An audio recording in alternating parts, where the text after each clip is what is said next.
Ô Éternel, Dieu Tout-Puissant, délivre la Martinique de l'emprise des faux prophètes. Délivre notre pays de l'emprise des faux pasteurs, des faux apôtres. Mon Dieu, aie pitié de ton peuple.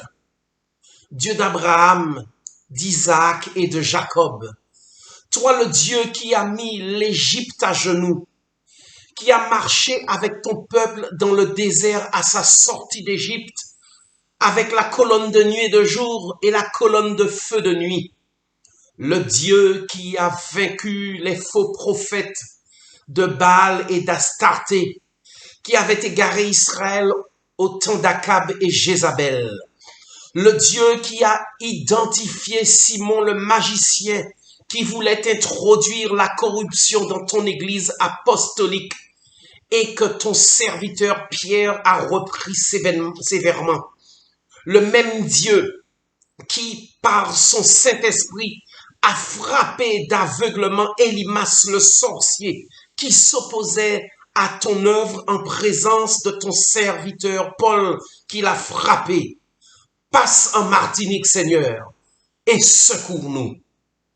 Lève-toi, ô Dieu, délivre la Martinique de tous ces faux serviteurs qui ont jeté leurs filets dans nos eaux. Par l'autorité du nom puissant du Seigneur Jésus-Christ de Nazareth, qui a été crucifié sous Ponce Pilate, qui est mort et ressuscité le troisième jour, qui est assis à la droite de Dieu dans les cieux et qui vient bientôt juger les vivants et les morts. Que tous les royaumes des eaux, que toutes les sirènes des eaux qui agissent dans les églises de Martinique passent en jugement devant ton trône, ô Seigneur.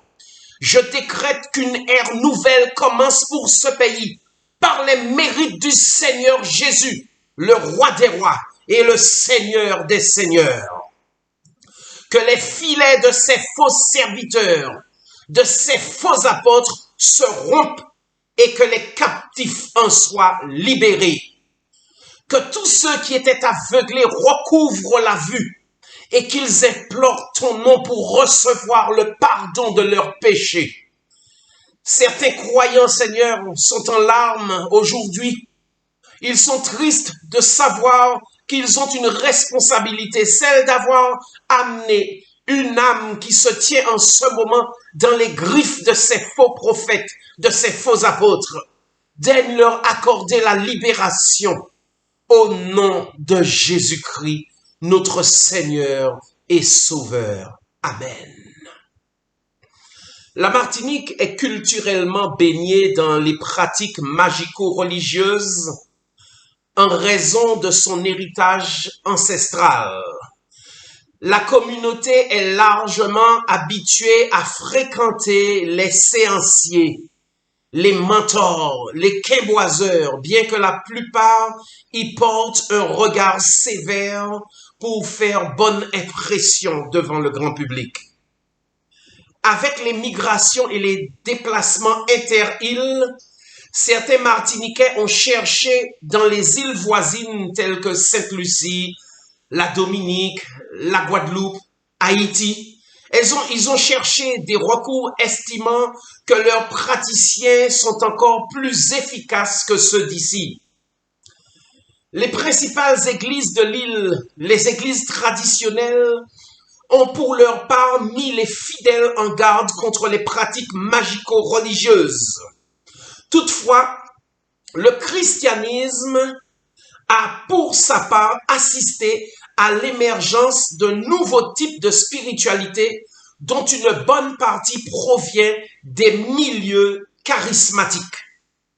Ainsi, à la fin des années 1960, des prédicateurs d'un genre nouveau sont apparus avec pour particularité de se réclamer uniquement de Jésus en annonçant combattre la religiosité, disait-il. Toutefois, ces prédicateurs d'un genre nouveau sont devenus populaires grâce à des télévisions tournées vers le miraculeux, notamment aux États-Unis. Les miracles préoccupent des chrétiens de toute confession qui s'interrogent sur les phénomènes auxquels ils assistent aujourd'hui. Ils créent, je parle des miracles, ils créent un séisme spirituel de magnitude 9 sur l'échelle de la foi. Une dernière vague de prédicateurs ont commencé à envahir les pays africains de culture chrétienne. Et nous assistons, sous l'effet de cette onde de choc, à l'arrivée d'un tsunami spirituel aux Antilles françaises, je veux bien parler de la Martinique et de la Guadeloupe. Des églises sont créées depuis tant par des pasteurs, prophètes et apôtres martiniquais, mais surtout par des prophètes et apôtres venus du continent noir. Je dois vous dire que certains d'entre eux sont des gens corrects, car ce n'est pas la provenance qui fait de vous quelqu'un de bien ou de mal, quelqu'un de bien ou quelqu'un de mauvais, mais c'est le fondement de votre ministère qui en déterminera l'issue. Quelle est la source de votre ministère? D'où viennent les pouvoirs de celui que vous appelez fièrement votre Père spirituel? C'est à leurs fruits que vous les reconnaîtrez. Vous les reconnaîtrez à leurs fruits. Cueille-t-on des raisins sur des épines ou des figues sur des chardons? Matthieu 7, verset 16.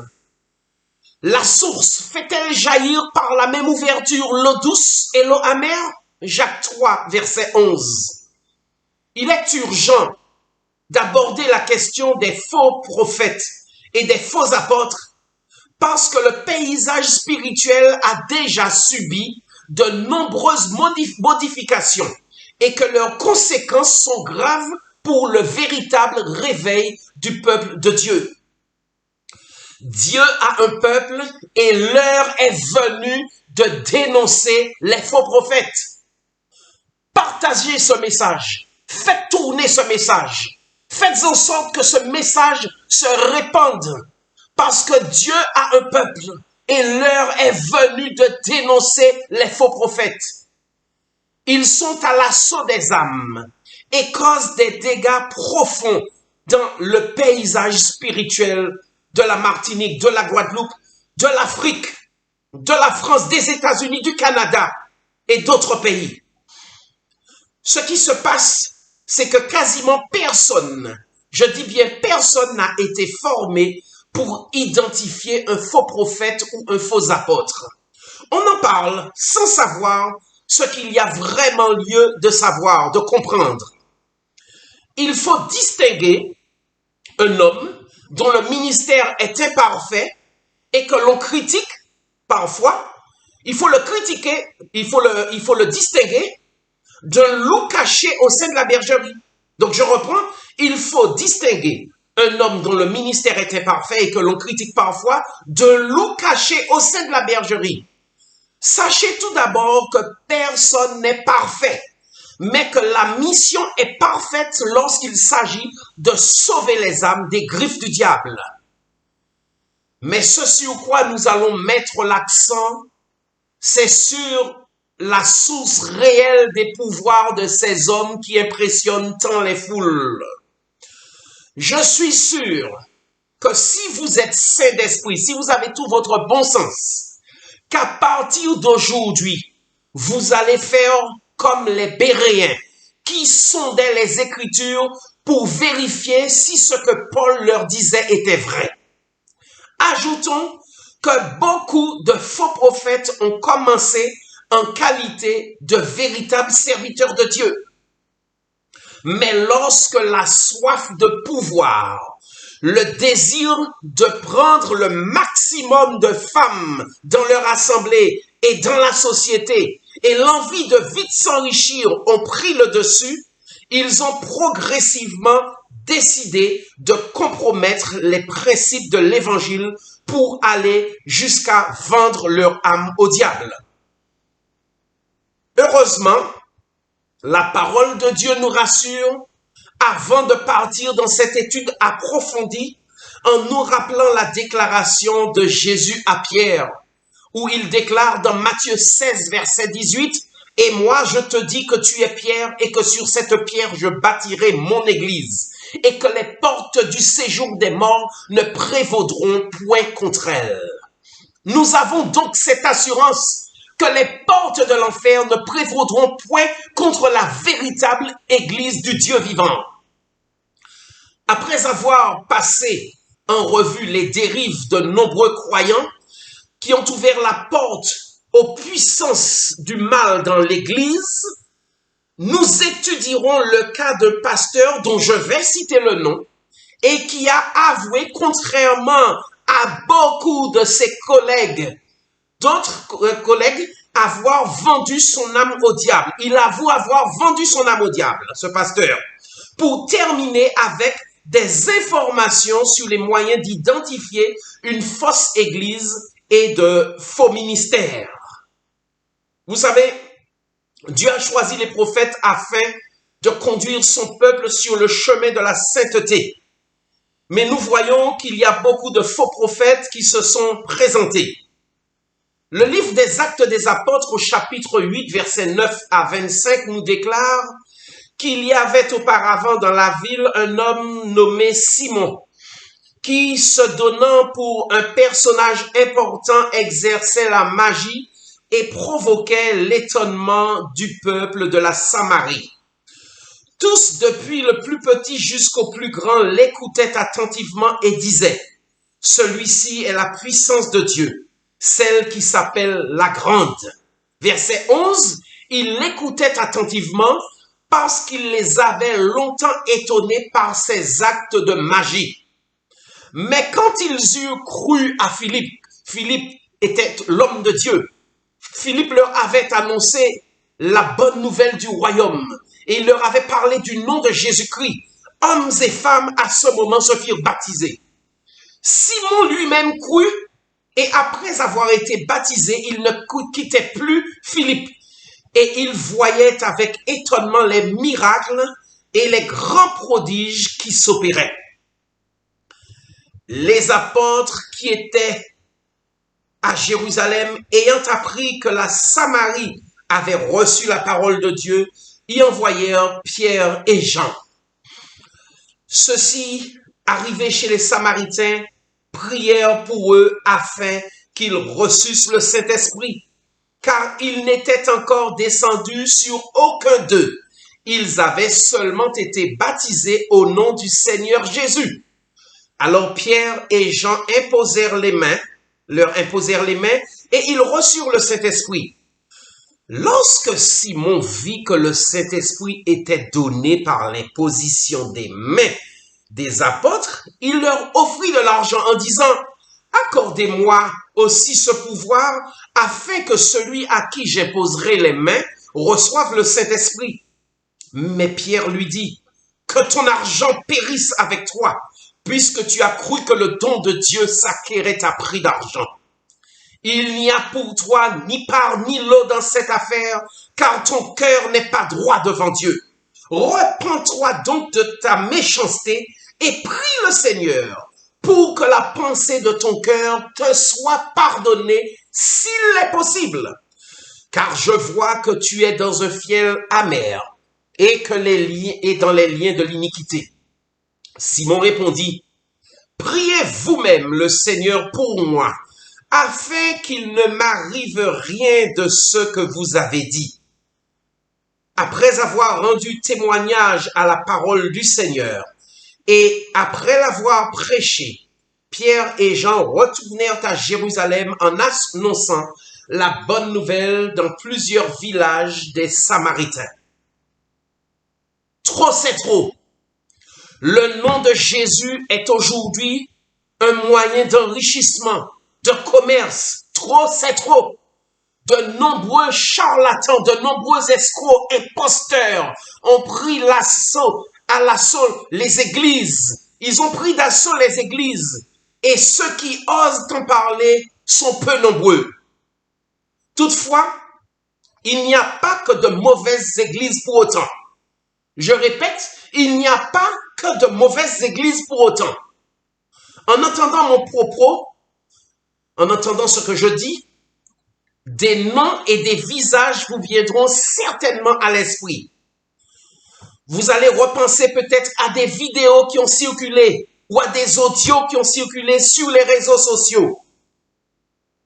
Il faut comprendre qu'une armée d'agents de Satan vêtus comme de véritables serviteurs de Dieu est à l'assaut des âmes. Ils profitent des ténèbres spirituelles pour avancer en rang serré contre le troupeau de Dieu. Je reproche aux églises traditionnelles de garder un silence complice face à la montée de ce mal au sein du peuple de Dieu.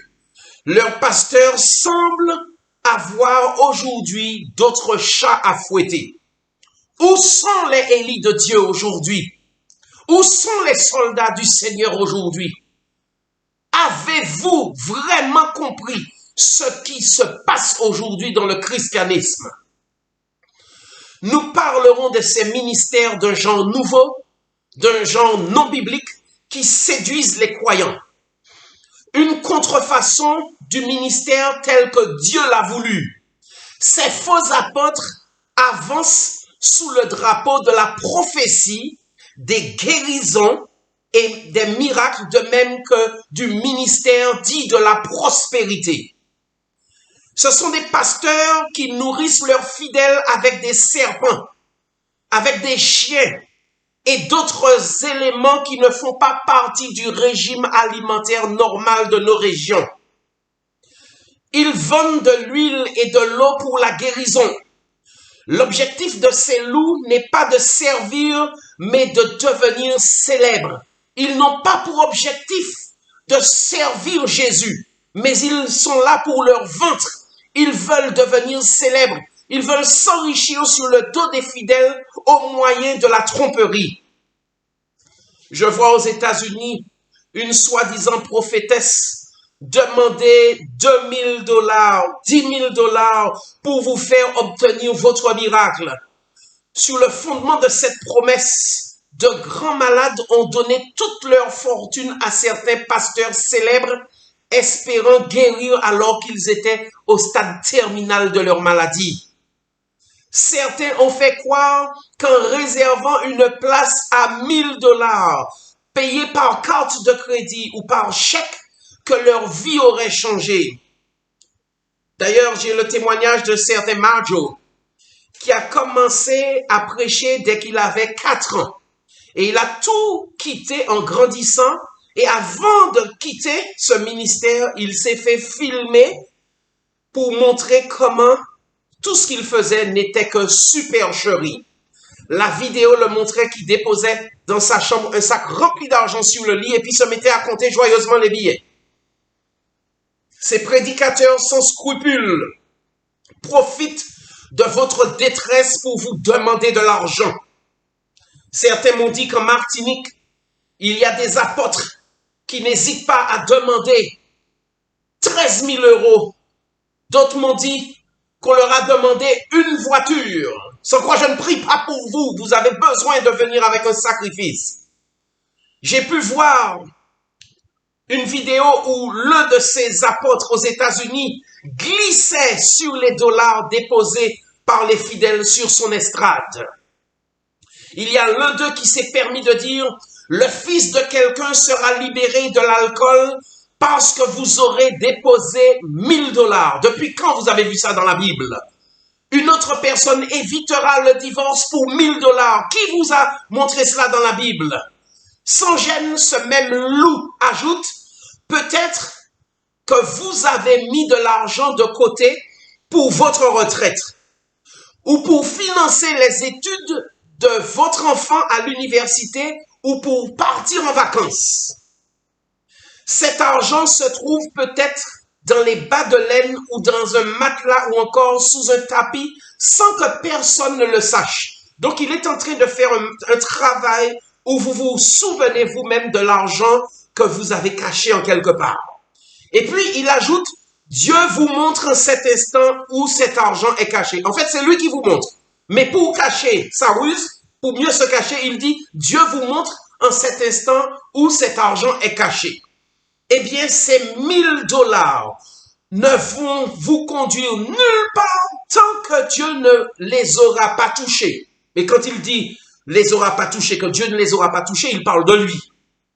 Dieu multiplie tout ce qu'il touche.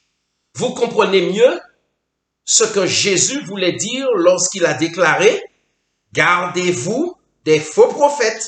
Ils viennent à vous en vêtements de brebis, mais au-dedans, ce sont des loups ravisseurs. » Matthieu 7, verset 15. Et 2 Pierre 2, verset 1er ajoute « Il y a eu parmi le peuple de faux prophètes, et il y aura de même parmi vous de faux docteurs qui introduiront des sectes pernicieuses et qui, reniant le maître qui les a rachetés, attireront sur eux une ruine soudaine. » Vous voyez, ces pasteurs, souvent, ils viennent et ils portent aussi des bagues. Nous allons en parler plus tard.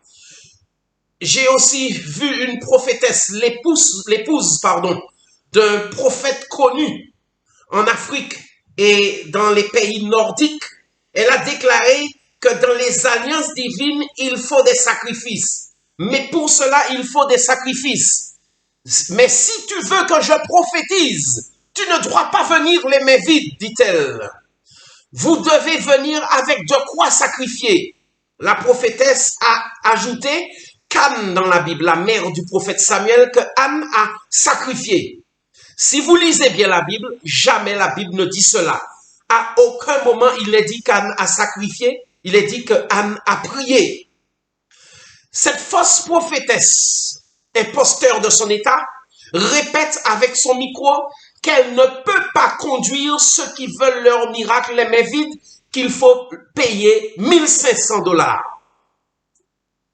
Je vous ai dit que vous devez partager cela avec tous vos parents qui vont se faire rouler dans la farine de ces fausses églises. Sans scrupule, elle ajoute que tout s'obtient dans la douleur. Vous comprenez vite que tout tourne autour de l'argent. C'est un culte à l'argent. Mais si vous avez votre Bible, remarquez que la délivrance et la guérison sont gratuites. Dans ces églises, il se produit un phénomène d'hypnose collective en détournant le nom de Jésus. Une musique se joue afin de garder l'atmosphère de transe dans la salle à ce moment. Sous l'effet de la transe, un homme a tendu son portefeuille au pasteur avec tout son argent dedans et le pasteur ne le lui a pas rendu. Nous voyons que beaucoup de gens vont à l'église aujourd'hui, non pour y chercher Jésus, mais pour chercher leur miracle. Quel contraste avec le livre des Actes des Apôtres, où nous voyons Pierre et Jean qui entrent à l'heure de la prière dans le temple de Jérusalem. Et là, il y avait cet homme qui était en train de mendier, de faire l'aumône. Il demandait une petite pièce, messieurs, une petite pièce, messieurs. À ce moment, il est dit que Pierre et Jean le regardèrent et il espérait recevoir de l'argent. Quand le serviteur de Dieu lui a dit « Je n'ai ni argent ni or, mais ce que j'ai, je te le donne. Au nom de Jésus de Nazareth, lève-toi et marche. » En regardant la série de Craig White, tournée entre 2016 et 2020, la série Greenleaf, cette série raconte l'histoire d'une famille propriétaire d'une très grande église, d'une méga church de Memphis, la capitale du Tennessee aux États-Unis, et cette église s'appelle Calvary Fellowship. Le révérend Greenleaf est à la tête de sa puissante et prospère église protestante au sein de laquelle le mensonge et des secrets horribles y sont cachés. Vous savez, je suis en train de me dire qu'après avoir entendu ce message du Seigneur aujourd'hui, que vos yeux seront ouverts et que vous verrez beaucoup de soi-disant hommes de Dieu tout autrement. Vous n'allez plus vous précipiter pour que l'on prophétise pour vous, ni pour que n'importe qui vous impose les mains. Vous saurez beaucoup de choses sur ce commerce satanique, ce commerce maléfique, diabolique, qui accourent dans ces églises pour tromper les âmes, car le diable est déchaîné et cherche à séduire le plus d'âmes possible, sachant qu'il lui reste peu de temps. Jésus, lui, il veut d'une église pure, d'une église sainte, d'une église dont les membres cherchent le véritable Saint-Esprit, mais pas dans ces églises. On ne voit pas cela dans les églises. Les réseaux sociaux relayent de plus en plus d'images très choquantes de gens nouveaux sur lesquels les apôtres de l'église primitive auraient pleuré. Ils auraient même prononcé un moment de jeûne. Vous y voyez des pasteurs africains ayant des rapports sexuels avec des fidèles dans la piscine de l'église et en présence de toute l'assemblée, sous prétexte d'ôter la stérilité ou de les aider à trouver un époux. Ces faux pasteurs couchent avec les jeunes filles sous prétexte de les rendre fertiles ou de leur permettre de trouver un mari et elles tombent pour certaines enceintes du pasteur. Certaines enquêtes ont démontré que certains de ces pasteurs sont séropositifs. Certains de ces faux pasteurs sodomisent les hommes et pratiquent la bisexualité. Ils sont allés chercher de l'huile d'onction en Israël auprès de rabbins. Ne vous laissez pas impressionner par tout ce blabla. Sachez qu'en Israël, il n'y a pas que des hommes au service de Dieu, mais que vous avez aussi certains qui servent Satan là et qui servent dans ce que l'on appelle la Kabbale. Donc, ce sont des initiés de la Kabbale. Mais quand on a mis Israël pour certains chrétiens, ils n'y voient que du feu. Non, partout il y a du bon et du mauvais. Il y a aussi d'autres vidéos comme au Ghana qui montrent des pasteurs qui rasent les poils pubiens des femmes et leur font des attouchements déguisés en onction pour les mêmes raisons.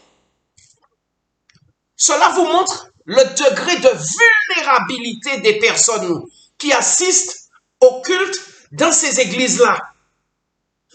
J'ai appris qu'ici en Martinique, qu'il y a un homme qui fait des onctions de vagin aux femmes, surtout aux jeunes femmes. Tout ceci pour vous faire comprendre que l'Église est aujourd'hui dans un délabrement. Vous devez comprendre que l'heure est grave et que si les croyants ne réagissent pas, que le mal risque de s'étendre même dans la vie des saints du peuple de Dieu. Je vais vous parler d'un homme qui a eu l'occasion de vendre son âme au diable et que Jésus a arraché des griffes de Satan. Il est un tison et qui a échappé au feu. C'est l'extrait que je vais vous donner seulement du témoignage du pasteur Makado Sintumule Ramabulana. Makado Sintumule Ramabulana. Makado avait grandi dans un foyer chrétien avec un père et une mère exerçant le ministère pastoral. Donc son père et sa mère étaient tous deux pasteurs à l'église de la foi apostolique. Il avait été éduqué selon les valeurs de la parole de Dieu en Afrique du Sud, dans son pays d'origine. Il a même obtenu un diplôme en théologie, s'est marié et a été ordonné pasteur. Toutefois, Makado Sintumule Ramabulana se rendait compte que son ministère ne prospérait pas. Entre-temps, il a décidé de laisser son église, qui était membre d'une dénomination protestante, afin de créer son ministère indépendant. Il n'y a pas de mal à avoir un ministère indépendant. Le seul risque, c'est de savoir si on saura se garder de toute dérive. En recevant le grade de général d'une société occulte, il a commencé son ministère indépendant dans une église chrétienne charismatique et en qualité de prophète et de pasteur en Afrique du Sud. il a parcouru plusieurs pays d'Afrique pour acquérir des puissances spirituelles occultes pour lancer son ministère. C'est ainsi qu'il s'est associé à plusieurs sociétés secrètes, occultes, pour prophétiser, opérer des miracles, guérir et voir son Église connaître une croissance vertigineuse. Plus tard, Makado Sintumule Ramabulana a été délivré des puissances occultes qu'il avait introduites dans sa vie et il exerce aujourd'hui à nouveau son ministère pastoral à l'Église de la foi apostolique. Dieu lui a pardonné ses péchés et son Église l'a réintégré en qualité de pasteur depuis 2018. Ça, c'est un enseignement qu'il faut retenir parce que vous avez beaucoup d'églises qui ont chassé leurs pasteurs et qui ne les ont jamais réintégrés, même quand ils ont demandé pardon. Ce que vous pouvez observer dans ces mouvements qui ne sont pas de Dieu, c'est que les âmes vouent un culte. Elles vouent une dévotion indéfectible à un objet ou à une personne. Jésus, dans ces églises, n'est pas exalté. Jésus n'est qu'un prétexte. Et c'est le pasteur, c'est le prophète, c'est l'apôtre qui est exalté. 1 Timothée 4, verset 1 à 2 nous dit clairement en nous mettant en garde, mais l'Esprit dit expressément que dans les derniers temps, quelques-uns abandonneront la foi pour s'attacher à des esprits séducteurs et à des doctrines de démons. Par l'hypocrisie de faux docteurs portant la marque de la flétrissure dans leur propre conscience.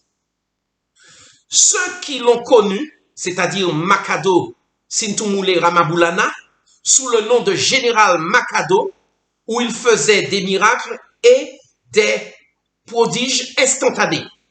Ils l'ont connu. Aujourd'hui, il dévoile comment les pouvoirs qu'il avait acquis lui permettaient d'attirer des foules immenses. Comment il faisait payer les consultations prophétiques. Il dévoile aussi les promesses de miracles financiers faites aux âmes et comment des dirigeants de ces mouvements produisaient de fausses prophéties et de faux miracles. Et comment ils le font encore aujourd'hui. Le prophète interpelle ceux qui le regardent dans l'assistance, par exemple, pour leur donner leur numéro de carte d'identité ou de passeport en leur donnant leur nom exact. Il donne aussi le numéro de téléphone portable et même de la plaque minéralogique, donc le numéro d'immatriculation si vous préférez. Donc le prophète est là et puis il dit, vous vous appelez Marie tant. Vous êtes né le 26 décembre 1988 et vous vivez dans tel endroit aujourd'hui. Alors à ce moment-là, quand vous voyez cela, beaucoup de personnes sont ébahies en voyant une telle manifestation. Ça impressionne. J'ai pu assister à cela en Martinique aussi, dans une assemblée où je m'étais rendu et j'avais vu cette supercherie. Le prophète qui avait débarqué d'un pays qui s'appelle la République démocratique du Congo, il était venu là ce jour-là et il avait fait tout ce qu'il avait à faire. Il avait commencé à parler en langue, à s'exhiber ainsi et la foule était dans l'excitation totale à ce moment. Et ensuite, il a fait quoi d'autre? Il a eu l'occasion de dire tout simplement, toi, tu te prénommes tant, ton nom de famille c'est tant, et tu travailles dans tel domaine. L'assemblée a été impressionnée, les gens commençaient à crier d'étonnement. Comme ça, il fallait les entendre. Il a pointé quelqu'un d'autre, il lui a encore donné son nom et son prénom. Il a dit à une autre personne qu'elle avait telle situation dans sa vie. Mais ce que j'avais observé, pour m'être présenté une semaine avant aussi, c'est qu'il y avait encore un autre prophète de pacotille qui était là, avec une tablette, et qui filmait tout dans l'assemblée, et surtout dans la direction de ces hommes qu'il avait cités et qui étaient des membres impliqués même dans la vie de la communauté. Et c'est ainsi que cette supercherie s'est produite et que qu'on a fait passer ça pour le Saint-Esprit. On a fait passer cela pour le Saint-Esprit. Observez que ces personnes qui obtiennent leur miracle ne cherchent pas Jésus et sa parole, mais seulement leur miracle. Macado vous dit que ces gens-là, quand ils étaient sous son influence dans l'assemblée, ils étaient endormis. Et puis quand il disait subitement, le moment des miracles est venu, le moment des miracles est venu, ils se réveillaient, ils étaient excités, ils poussaient des cris, ils sautaient de joie dans l'église à ce moment-là. C'est pour vous montrer qu'il y a un phénomène maléfique qui se produit. Macado, après ces rituels maléfiques, devait offrir des sacrifices régulièrement devant des autels sataniques. Ce qui a causé sa chute, c'est que comme il dirigeait sa propre église, il n'avait de compte à rendre à quiconque. Il avançait sans frein. Ainsi, il s'est mis à rechercher des onctions et toujours davantage de pouvoir. Cette soif de pouvoir a conduit Macado à rechercher les tradis praticiens, en un mot, les sorciers. Il s'est mis à rechercher la compagnie de prophètes sans formation théologique. Ces prophètes avaient pour particularité d'être rebelles à toute forme d'autorité, disait-il. Ce qui frappait ceux qui voyaient ces prophètes rebelles, c'est qu'ils réussissaient. Et leur réussite éclipsait toute la formation théologique de Macado qu'il avait obtenue à l'université. Leur vie semblait couronnée de succès, d'éclat, de paillettes, alors qu'ils étaient presque tous connus pour avoir décroché scolairement dès l'école primaire et encore pour le certain, le secondaire. Et puis ils se faisaient appeler de titres prestigieux, ayant obtenu des doctorats honorifiques et roulaient de grosses cylindrées comme des Porsche ou des Rolls-Royce. En ce qui me concerne, je ne suis pas choqué par un homme ou une femme qui roule de grosses voitures. Je vais plus loin, je ne suis pas choqué par un homme de Dieu qui roule de grosses voitures. Ce qui me déplaît, c'est lorsque c'est sur le dos des fidèles, sur le dos des pauvres que vous vous êtes enrichis pour le faire. Je précise cela parce que certains hommes de Dieu ont des biens, ils ont un héritage, ils ont des entreprises et grâce à cela, ils ont acheté leur maison, leur voiture et leur jet. Il y a des enquêtes qui ont été effectuées sur certains d'entre eux et il a été découvert que beaucoup d'entre eux s'étaient enrichis sur le dos de la communauté, sur le dos des malheureux et je vais vous expliquer comment ils l'ont fait. Et puis vous avez certains, il y a un en particulier dont on a cité le nom et on a dit simplement que lui, sa fortune ne provient du tout pas de l'assemblée, mais qu'il avait sa propre fortune, il avait ses propres affaires, ses entreprises. Comparé, pourquoi je le dis, pour ne pas tomber dans certains malentendus, comparé à ces prophètes et apôtres, Macado avait le sentiment de n'être rien. Il rapporte que lorsque le véhicule SUV de marque allemande à toit ouvrant et aux vitres teintées de son collègue prophète entrait dans son quartier, que les habitants sortaient de leur maison pour admirer la voiture. Les gens regardaient l'extérieur et aussi l'intérieur. Ce prophète avait son véhicule rempli de téléphones portables, d'ordinateurs portables qui coûtent très cher. Il avait des vestes de grands couturiers. Il portait des vestes de grands couturiers et des chaussures de marque.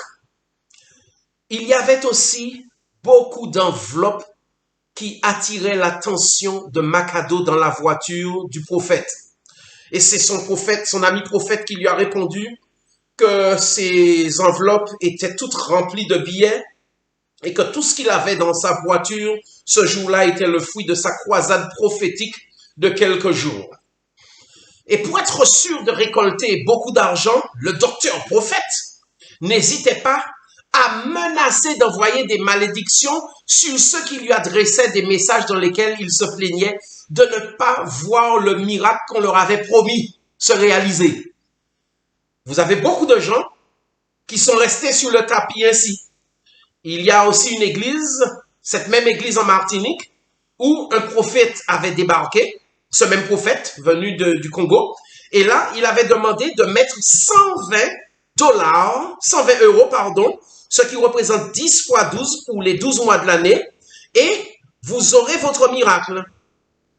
Il m'a été raconté par quelqu'un de l'église que 500 personnes au moins avaient versé 120 $. Ma calculatrice m'a dit que ça donne 60 000 euros. 60 000 euros, cela veut dire que c'est le prophète qui a eu son miracle. Les âmes étaient tenues par la peur et obéissaient avec crainte à ces prophètes-là. En effet, ces hommes sont vus comme des demi-dieux. Sachez qu'il existe aussi des femmes dans ce commerce satanique contre l'Église du Dieu vivant. Il y a des femmes qui se font appeler prophétesses, apôtres, qui ne sont que des agents de Satan elles-mêmes, qui ont des pratiques mystiques. Ces loups se servent de photos pour faire leur publicité. Alors, il y avait des personnes que l'on montrait avant et après leur guérison lors des croisades précédentes. Si c'était avec l'Esprit de Dieu, gloire à Dieu. Mais quand on sait que tout cela vient du diable, c'est mauvais. Une personne qui avait une plaie purulente était photographiée avant et après. Ces images ont eu pour effet d'attirer des foules au rassemblement de ces prophètes-là. Des témoignages de femmes incapables de faire des enfants attiraient aussi beaucoup de monde. Mais personne n'avait vérifié de près ces prétendues guérisons. Alors qu'il prétendait travailler avec l'Esprit de Dieu, ce même prophète allait rencontrer sa petite amie qui était l'épouse d'un de ses anciens collègues. Makado se demandait comment ceux qui suivent les règles divines pouvaient rester dans le besoin alors que ceux qui transgressent la loi de Dieu prospéraient de la sorte dans leur ministère. Les prophètes que Makado fréquentait n'avaient pas le temps de prier, ni de méditer sur la parole, et encore moins de la lire. Alors que nous devons lire cette parole, la Bible, le matin, le midi si nous le pouvons et le soir. Je serre ta parole dans mon cœur afin de ne point pécher contre toi. Ta parole est une lampe à mes pieds et une lumière sur mon sentier. Psaume 119, verset 105. Les prophètes, donc, n'avaient pas le temps de prier, ni de méditer sur la parole, ou encore moins de la lire. Et Makado s'est demandé, il s'est posé une question. Il y a une affaire de voyage dont on me parle, des voyages à l'étranger qu'il faut faire. Pour réussir, il faut aller à l'étranger. D'après ce que disaient les prophètes, il fallait avoir été touché 2 fois. La première fois, il fallait avoir été touché, c'était en acceptant Jésus comme son sauveur personnel. Et la seconde fois, c'est quand vous obtenez des pouvoirs d'une personne en particulier ou en particulier d'un sorcier. Donc la première fois, c'était en ayant accepté Jésus comme son Seigneur et Sauveur. La seconde fois, c'est quand vous obtenez des pouvoirs d'une personne en particulier ou encore d'un sorcier. En déliant sa langue, son ami prophète avoua à Makado que beaucoup d'hommes d'affaires, des politiciens, des pasteurs, des célébrités, des musiciens, des chanteurs, des herboristes, des guérisseurs locaux, on les appelle aussi Sangoma en Afrique du Sud, ou des tradipraticiens se rendaient à des adresses bien précises au Nigeria et revenaient ensuite armés de puissance pour les rendre célèbres, pour gagner des élections, les élections, pour devenir riches et obtenir des pouvoirs pour accomplir des miracles et réaliser des prophéties. Mais tout au fond de lui-même, Makado redoutait de se faire démasquer un jour en tant que sorcier devant les caméras de télévision.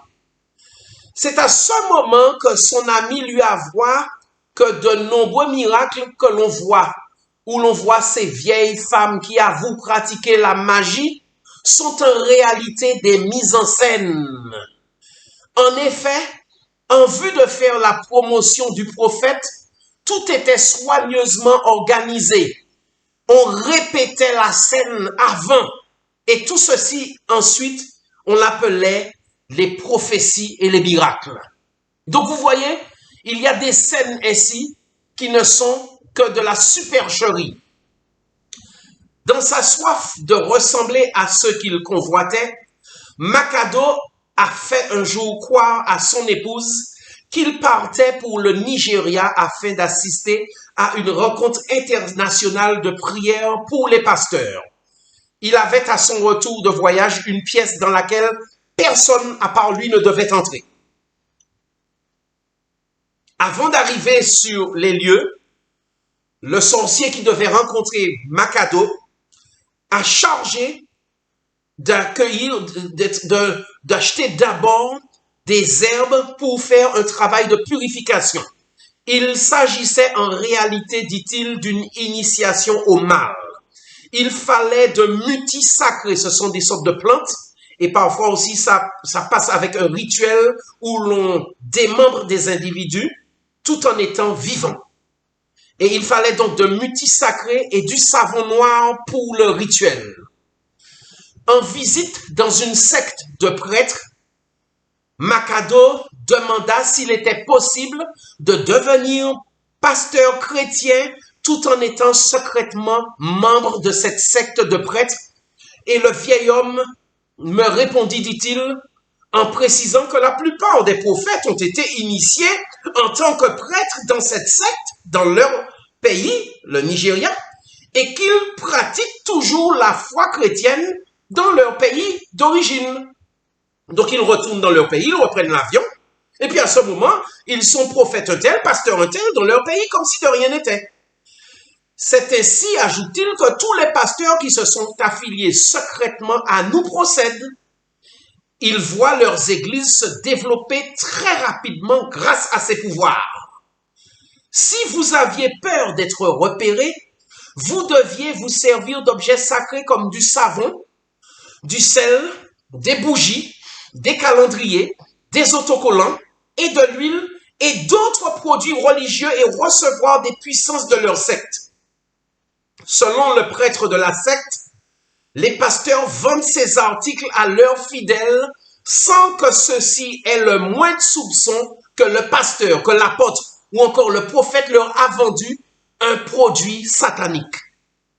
C'est alors que j'ai demandé comment un prophète pouvait annoncer avec une grande précision des faits sur la vie d'un parfait étranger. Le vieil homme ajouta qu'il pouvait, au moyen d'une planche divinatoire, annoncer tout ce qu'il voulait, comme quelle équipe de football va gagner le match lors d'une rencontre, ou qui sera le président de tel ou tel pays. Cette planche a aussi le pouvoir de donner des informations détaillées sur un individu et peut révéler beaucoup d'autres choses. Et pour me prouver la puissance de cette planche, il m'a demandé mon nom complet et m'a raconté de nombreux détails sur ma vie juste à partir de mon nom complet. Je l'ai applaudi, un pasteur, je l'ai applaudi, il a applaudi qui, le sorcier, pour enfin lui dire que c'est ça que j'appelle de la prophétie et que les gens dans mon assemblée vont aimer ça. Quand je vais prêcher, ils vont aimer ça. Il a fallu participer à de nombreux autres rituels avec des sorciers qu'il n'était possible de rencontrer qu'après des heures de vélo dans la forêt. Il y avait là un rituel avec une chèvre attachée sur laquelle de l'eau bouillante était versée sans que l'animal n'éprouve rien comme douleur car l'eau chaude devenait extrêmement froide en tombant sur l'animal. Il y a aussi des contacts.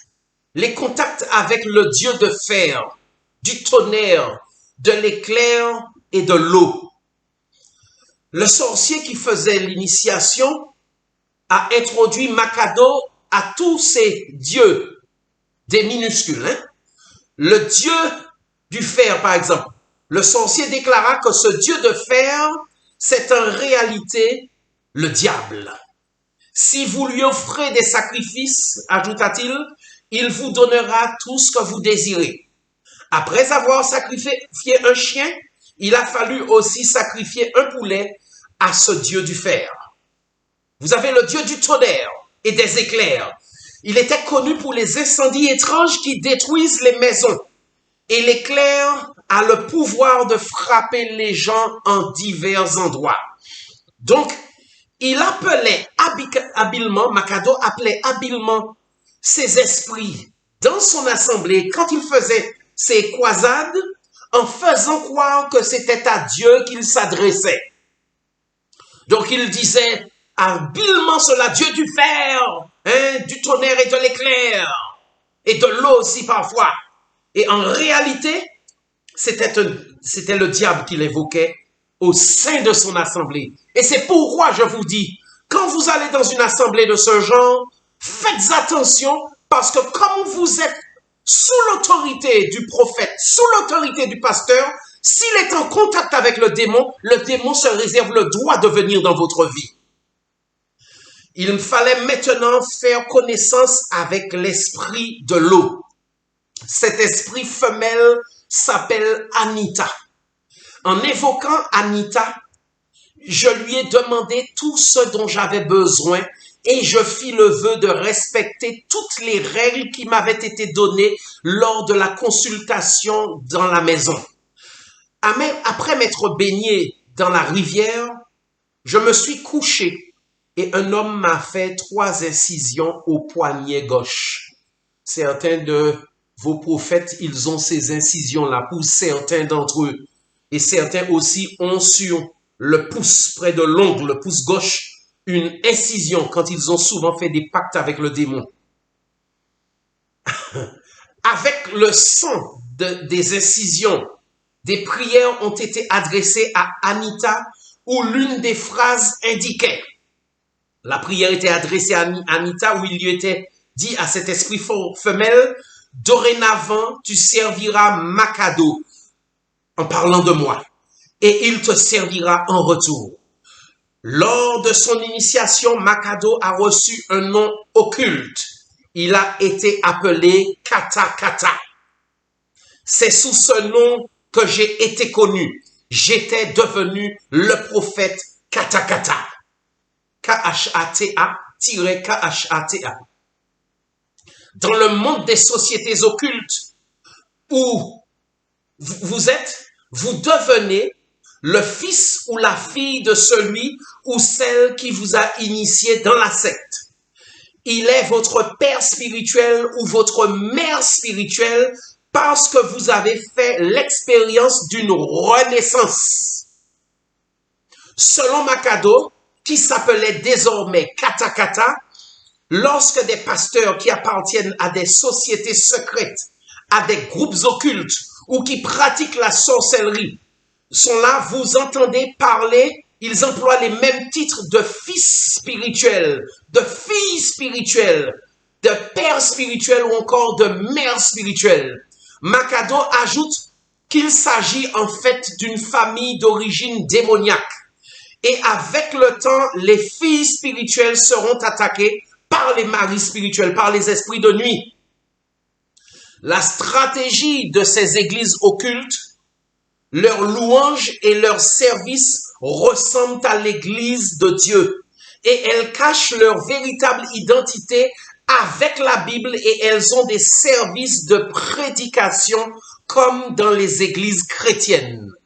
Plus les membres se serviront des produits des prophètes, plus leurs rêves seront perturbés. Vous avez bien entendu? Plus les membres se serviront des produits des prophètes, plus leurs rêves seront perturbés. Dès lors qu'une personne est devenue le fils ou la fille spirituelle de maman un tel, de papa un tel, cette personne sera influencée et contrôlée par un sortilège.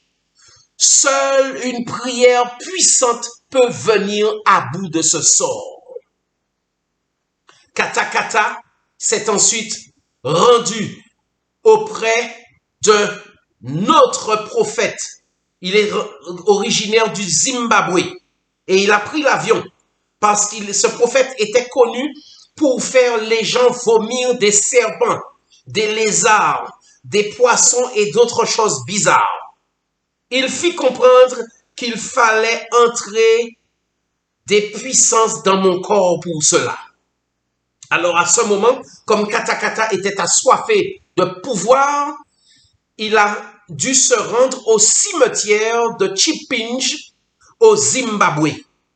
Dans ce village de Chipinge se trouve un puissant sorcier qui avait dans sa cour plusieurs véhicules qui lui avaient été offerts par ses clients. Pour accroître ses pouvoirs, Katakata devait aller tout nu dans un cimetière. Un pasteur, hein?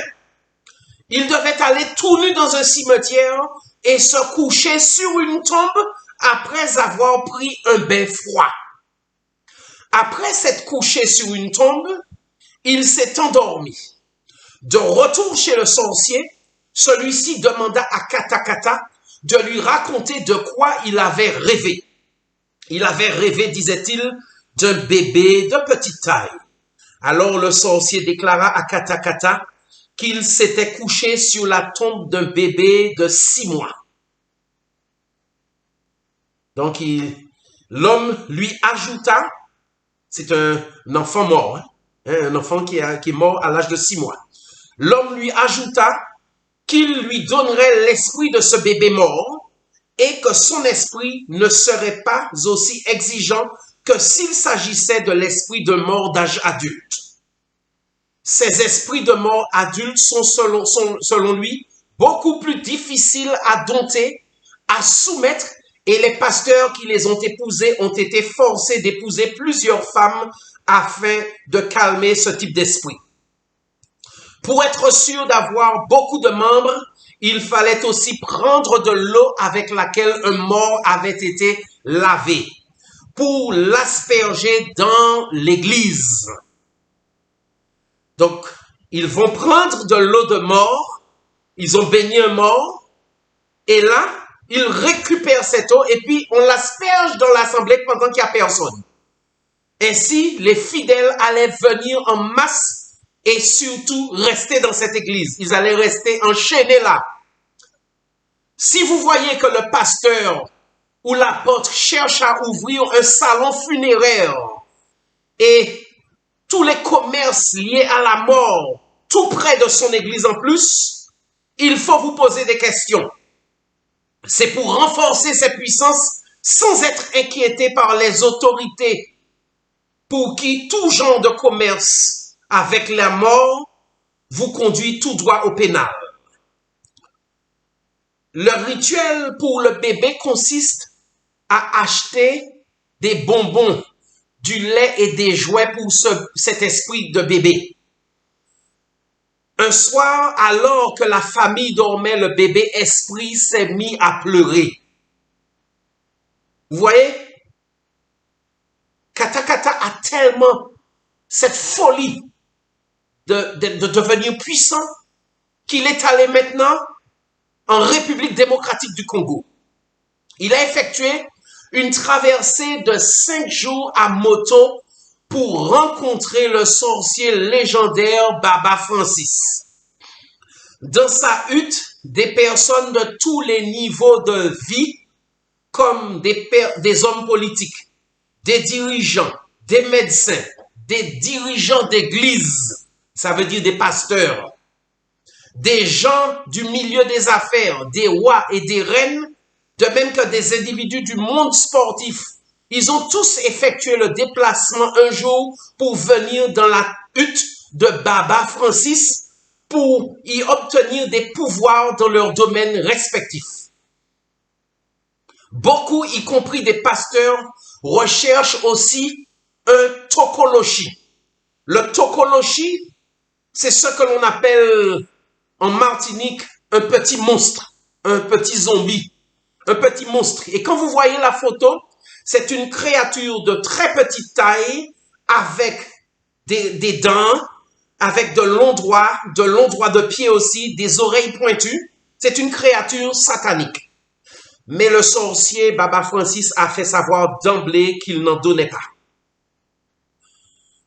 Maintenant, je vais vous montrer aussi des révélations. Vous avez compris que ce sont des révélations pour la plupart inédites, pour beaucoup d'entre vous, qui vous montrent comment ces imposteurs font pour faire leur prétendu miracle, leur prétendue guérison. Voici les révélations du pasteur John sur le célèbre pasteur Zacharia. C'est d'ailleurs là qu'un prophète réputé, un prophète qui se nomme Zacharia, a reçu des pouvoirs qui lui permettent de prophétiser et de faire des miracles. Il les a reçus au Congo. Ce pasteur Zacharia dirige une grande église et arrive à voir les morts et à parler avec eux, dit-il. Bien que son église ne repose pas sur Jésus, son église est remplie. Zacharia a obtenu ses pouvoirs non seulement avec un esprit de mort, mais aussi avec l'esprit d'un chien et d'un aigle. Pasteur John a dit aussi que Zacharia pratique la sorcellerie dans son église, dans son assemblée. Pour la consultation, il fallait entrer dans la salle de Baba Francis à reculons, comme on dit chez nous en marche arrière, à reculons. Baba Francis était un individu très âgé, entouré de sorcières. Celles-ci ont commencé à chanter et battre du tambour. Plus elles chantaient, plus l'atmosphère changeait. Cet homme Baba Francis détenait une poudre magique blanche très convoitée. Il suffit qu'il passe la poudre sur un document, par exemple cette poudre-là, et d'un coup, vous réussissez à un examen ou à un concours. Vous êtes en train d'aller pour un entretien d'embauche. Vous en mettez sur vous. Vous avez serré la main du recruteur. Eh bien, vous avez l'emploi. Vous pouvez il souffle cela, par exemple, dans son assemblée. Et à ce moment, il est sûr que les gens vont rester enchaînés là. Pasteur John, qui n'avait pas voulu rester dans son pays pour exercer son faux ministère, se faisait inviter par un grand nombre d'églises en raison de sa capacité à prophétiser, guérir et opérer des miracles. Puisque nous parlons de miracles, voici des révélations sur le secret de ce que l'on appelle le miracle, l'argent du miracle. Dans le monde de la magie, cela s'appelle le rituel d'argent. Mais dans l'Église, cela s'appelle l'argent du miracle. Il faut lui donner un nom plus respectable. Cette pratique sorcière, cette pratique magique est habillée avec un vocabulaire religieux pour mieux tromper les chrétiens dans les églises. Par contre, Dieu va demander des comptes à certains chrétiens qui écoutent et qui ne prennent pas la décision de changer leur cœur. Maintenant, vous êtes face à la vie et à la mort, là. Vous devez prendre la décision de suivre Jésus et de vous repentir. On dit que c'est saint, ainsi, beaucoup de personnes n'y verront que du feu. Baba Francis a fait apparaître des liasses de billets de plusieurs devises, des euros, des dollars, des rands, des naira, des francs CFA, à terre, en présence de Katakata. Donc Baba Francis le sorcier. L'argent apparaissait dans un pot et il tombait à terre. Baba Francis portait aussi une bague étrange indiquant que lorsque vous avez rejoint ce cercle occulte, que vous êtes marié à l'esprit du monde occulte. D'ailleurs, beaucoup de personnes influentes portent une bague du même genre. Il y a certains, même en Martinique, qui ont été connus pour porter 2 bagues dans chaque main. Le sorcier Baba Francis a informé Kata Kata que le miracle de l'argent est bien réel et que certains arrivent pourtant à le falsifier. Alors, il a expliqué comment il procède pour falsifier le miracle de l'argent. Parce que vous avez certaines personnes qui ont peur, après certains des sorciers, qui ont peur aussi des conséquences. Ce ne sont pas tous qui ont foncé dans tous les pactes. Ils pensent arriver à couillonner le diable, comme on dit, à faire certaines choses avec lui, et puis d'autres à les faire par la ruse. Voici comment ils procèdent pour le miracle de l'argent s'ils n'arrivent pas à faire par le rituel, à le faire par le rituel. Ils mettent de l'argent dans votre sac sans que vous le sachiez. Ils profitent du détournement de votre attention. Ça, c'est quelque chose que l'on apprend souvent chez les prestidigitateurs. L'art de faire diversion. Mais le sort du rituel d'argent est que les faux prophètes appellent miracle d'argent se produit avec l'esprit de bébé tué lors d'un avortement. Donc, quand il s'agit du véritable sortilège pour le faire, là, il a fallu au départ qu'il recueille l'esprit de bébé tué lors d'un avortement. Et tout ça, c'est un travail démoniaque. Un pasteur très connu pour ses miracles et prophéties truquées, qui souhaitait aller plus loin que mettre de l'argent dans le sac des membres pour faire un miracle d'argent, a raconté comment cette arnaque se déroule. Le pasteur ou prophète doit avoir des acolytes, des complices, qui lui servent, qui le servent dans l'église à ce moment-là. Ceux qui accueillent les gens dans l'église invitent la foule avant l'arrivée du prophète, sous prétexte qu'il s'agit d'un moment d'intercession sur la demande du prophète. Alors tous les gens qui sont dans l'assemblée quittent leur rang et puis ils montent, ils viennent à l'avant. Et chacun est occupé à prier les yeux fermés. On demande de prier les yeux fermés. Mais souvenez-vous aussi que la Bible a dit qu'il faut veiller et prier. Comme chacun est occupé à prier les yeux fermés, d'autres complices venant du fond de l'église entrent et mettent de l'argent et même des pierres précieuses dans les sacs. Les billets déposés sont en diverses devises, des euros, des dollars, des rands, des francs CFA, des yuan. Et là, qu'est-ce qui se passe à ce moment? Les billets sont déposés pendant le service. Et après, le loup, c'est-à-dire le faux prophète, le faux apôtre, commence à déclarer que Dieu lui a dit que cette nuit était sainte. En effet, lors de la visitation de l'ange Saint-Michel, des miracles vont se produire et des guérisons auront lieu. Beaucoup de gens ont ainsi trouvé de l'argent ou des pierres précieuses dans leurs sacs et ont rendu témoignage de cela. Le faux homme de Dieu qui a révélé ces faits a reçu le sort magique comme il avait l'intention de ne pas se servir de cet argent pour lui, mais pour les autres. Donc on lui a donné le sort magique.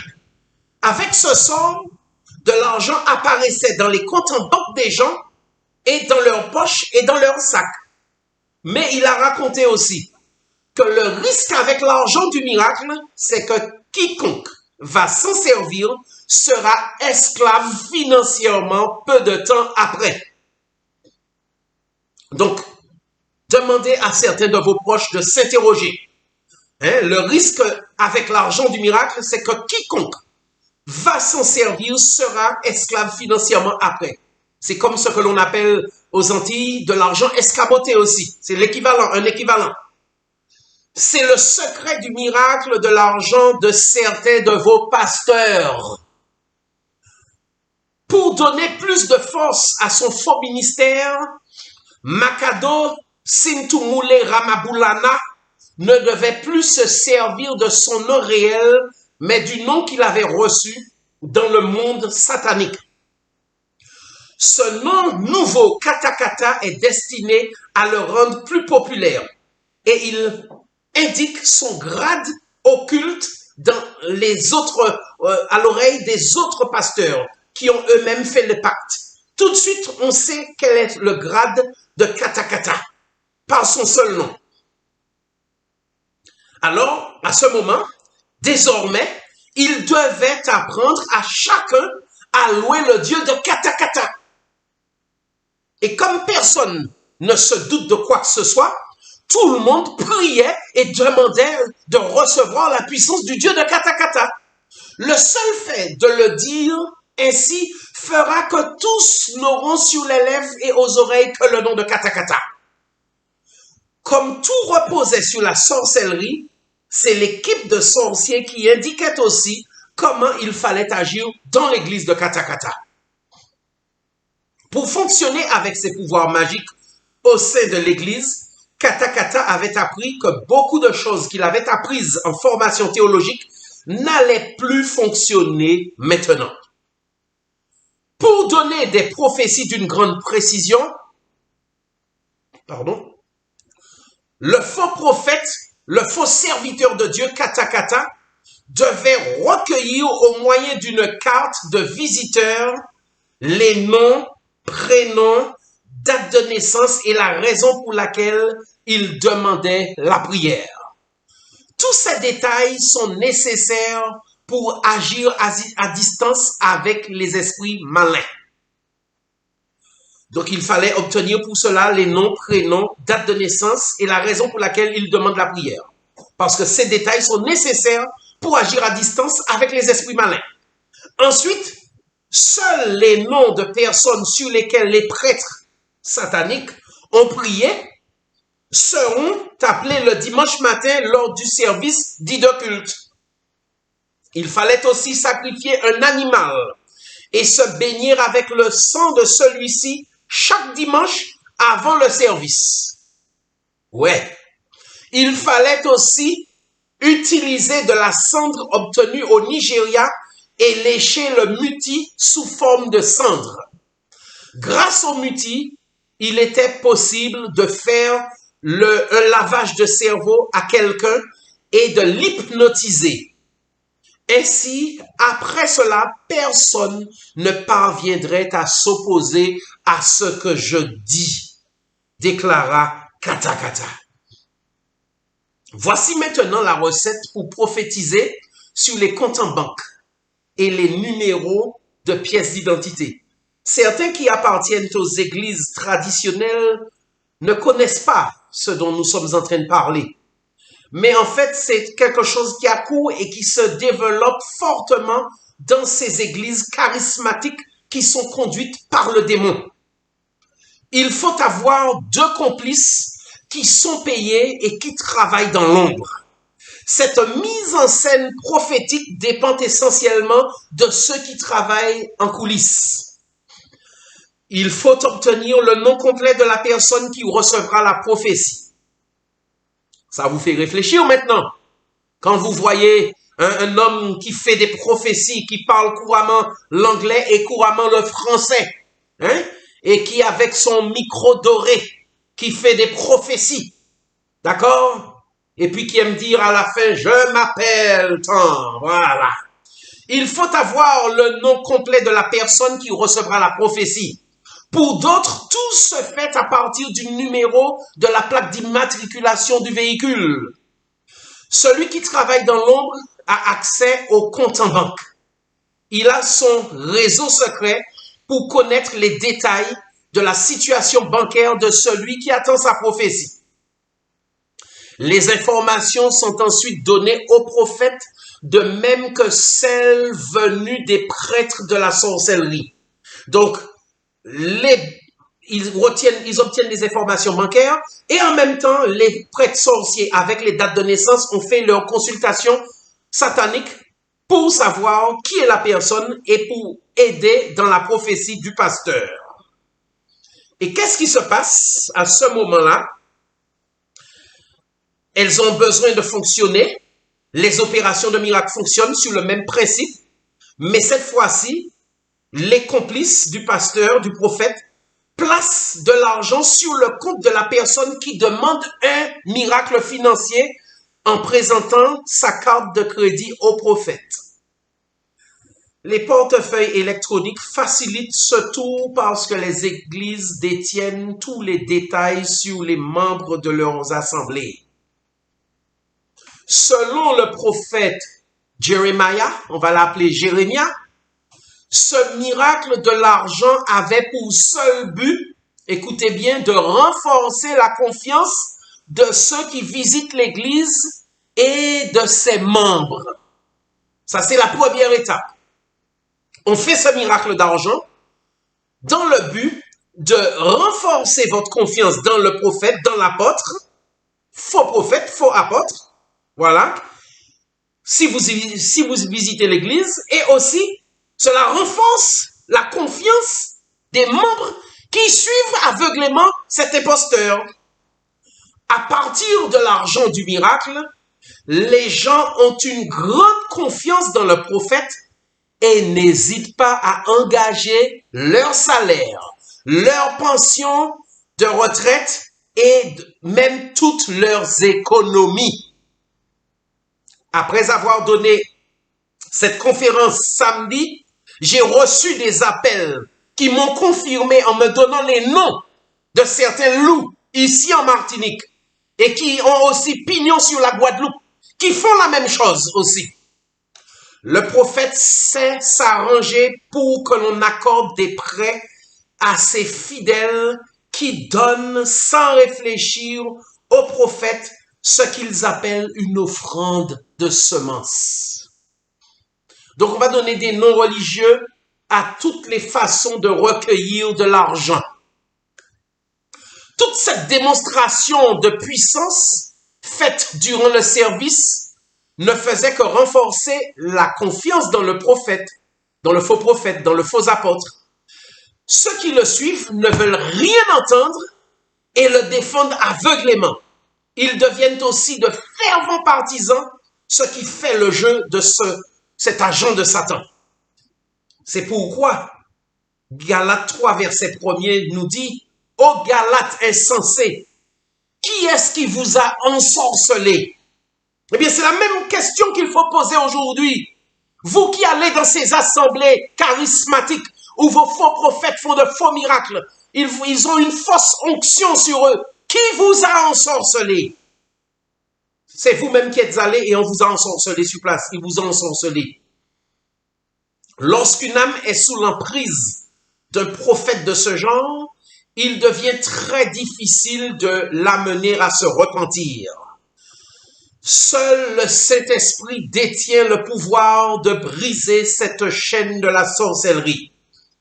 Ces pauvres âmes trompées par ces faux prophètes pouvaient recevoir un prêt bancaire qui leur était refusé auparavant. Regardez bien la stratégie. Elles n'avaient pas reçu de prêt, mais maintenant le prêt bancaire leur est accordé par l'intervention des complices du prophète qui agissent dans l'ombre. Quelques mois plus tard, le faux prophète demande à cette même personne de faire un prêt bancaire pour Jésus. Il n'hésite pas à prendre un verset de la Bible tiré de son contexte pour les pousser à s'endetter pour lui.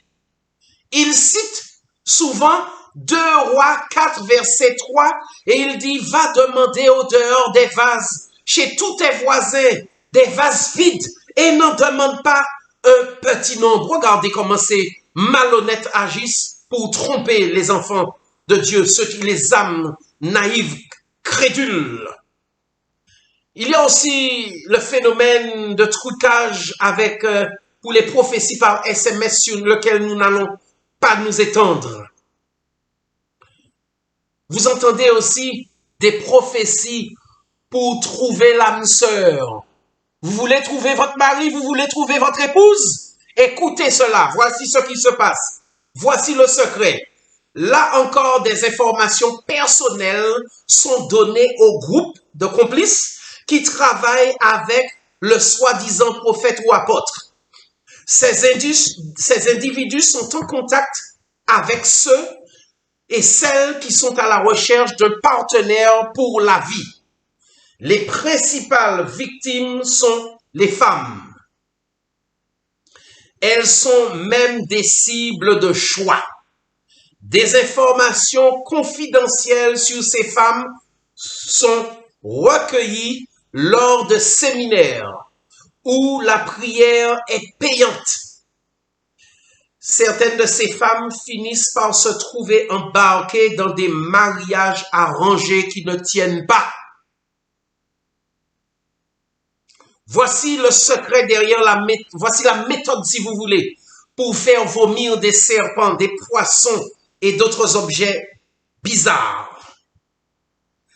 Il faut de 2 groupes de complices. Ils sont nécessaires pour ce faux miracle-là. D'abord, il y a le premier groupe chargé de mettre en scène le miracle. Donc, ils viennent, ils sont présents, et puis, il y a ceux qui relèvent les requêtes de prière au bureau. Donc, le premier groupe est dans l'assemblée. Et le second groupe se trouve dans le bureau pastoral du faux pasteur. Si quelqu'un se plaît de faire des cauchemars ou de ne pas dormir la nuit, les acolytes vont s'assurer de retrouver la maison de la personne qui se plaint et iront planter quelque chose dans la cour de cette personne durant la nuit. On fait boire à ceux qui disent souffrir de maux d'estomac une eau spéciale avant que le prophète n'entre en scène. À ce moment, le faux prophète crie « Des gens vont vomir des choses aujourd'hui !» Naturellement, les gens commencent à vomir parce qu'on leur avait donné à boire quelque chose 1 heure plus tôt avant la montée en scène du prophète. Et certains, habilement, mettent certains petits serpents, certains poissons aussi, dans les seaux où les gens vomissent. Il existe aussi une prétendue huile de vision. Après s'être frotté les yeux avant d'aller dormir, cette huile maléfique porte atteinte au cerveau et finit par produire de mauvais rêves. Après une consultation payante sera nécessaire avec le prophète, bien sûr, entre les mains du prophète pour régler le problème. Ces faux prophètes sont allés jusqu'à donner à des personnes séropositives l'illusion d'avoir été guéries. C'est extrêmement grave quand vous faites cela. Vous savez que la personne est malade, qu'elle recherche la guérison, et vous lui donnez l'illusion d'être guérie. D'autres sont allés dire à certaines personnes, elles sont guéries, y compris en Martinique et dans d'autres pays, et la personne est morte après. J'ai vu dans une église en Martinique que soi-disant prophète avait filmé, je vous l'avais déjà dit. Donc je ne vais pas revenir dessus. Et ensuite, comment maintenant repérer ces fausses églises? Alors, j'aimerais ajouter quand même avant cela qu'il y a une astuce aussi pour casser les véritables églises qui se trouvent dans le périmètre du faux prophète. Comme le faux prophète n'aime pas Dieu et qu'il se sert uniquement de son nom et qu'il est dans toute une théâtralité, il peut même parfois faire semblant d'être dans une louange. Mais regardez dans ces églises, souvent, on y introduit même des musiques très mondaines dans le rythme. Eh bien, en fait, ce faux prophète, qu'est-ce qu'il fait? Il a des complices qui, pendant la semaine, iront dans le quartier où se trouvent les églises concurrentes. Et là, ce qu'ils feront, ces individus, ils vont regarder la grandeur des églises, ils vont entrer dedans, ils vont chercher à sympathiser avec même des cadres de l'église pour savoir combien de fidèles il y a dans cette église. Ils vont repérer discrètement les noms, prénoms, les plaques minéralogiques, et à partir de cela, ils vont aller aussi chercher la maison du pasteur. Quand ils auront repéré la maison du pasteur, ils vont à ce moment relever la plaque minéralogique. Ils chercheront à obtenir son numéro de téléphone. Ils iront aussi dans les boîtes de nuit du secteur et là, ils vont se rapprocher de certains artistes, de certaines célébrités. Et à ce moment, on va annoncer qu'il y a le programme. Donc ces gens qui viennent là sont des complices du faux prophète, du faux apôtre, mais ils ne sont pas connus du reste de ceux qui viendront. À ce moment, quand ils arrivent, le faux prophète commence à dire « Vous êtes membre de telle église ». Alors là, tous les fidèles de cette église qui étaient venus voir sursautent en cœur, tout simplement. Vous habitez à tel endroit, etc. Il leur donne des prophéties aussi. Parce que parfois même, ils arrivent à avoir des informations sur l'état de santé des individus. Ce qui veut dire que des confidences ne sont pas respectées. Les devoirs de réserve, l'obligation de réserve, de discrétion n'est pas réservée. Et à ce moment-là, quand cela se passe, qu'est-ce que vous avez d'autre? Ils sortent aussi, vous avez votre pasteur. Il s'appelle tant. L'église. Alors, il dit, par exemple, il s'appelle il fait semblant de chercher le nom G, et tous les fidèles disent en chœur, Jérémie, Jérémie, Jérémie, waouh, waouh, il a trouvé. Et après cela, on dit, le faux prophète dit, oui, merci Seigneur. Alors, son numéro de téléphone, c'est le combien, Seigneur, combien? Ah oui, voilà, c'est le tant. Ah, tout le monde est ébahi. Et il appelle quelqu'un dans l'assemblée, il dit, appelle le pasteur maintenant. Le pasteur est surpris de savoir qu'il est convoqué à une réunion. Il vient sur place parce que l'on a dit que c'est par le Saint-Esprit que tout cela s'est opéré. Lui, il sait qu'il n'a pas eu de contact avec le prophète et le tour est joué. Lorsque le pasteur est venu, il a perdu son église après. Il a perdu une bonne partie de son église. Maintenant, comment repérer ces fausses églises? Ces églises dans lesquelles le démon se fait passer pour le Saint-Esprit. Ces églises citent la Bible. Elles chantent les meilleurs hymnes chrétiens et souvent uniquement les plus rythmés, ce qui rappelle le plus la musique du monde. Les femmes montent en chair avec des tenues qui divisent le culte très souvent. Elles osent, dans ces églises osent même se servir du saint nom de Jésus pour mieux attirer et séduire les âmes. Cependant, leurs dirigeants pratiquent la sorcellerie, ce qui a une incidence profonde sur toute personne pour qui ils prient. On ne donne que ce qu'on a. Si celui qui prie pour vous a le Saint-Esprit, vous recevez le Saint-Esprit. Si celui qui prie pour vous a un esprit malin, il vous le transfère. Et c'est pourquoi j'insiste toujours dans ce ministère de délivrance pour dire aux gens, ne laissez pas n'importe qui prier pour vous et vous imposer les mains.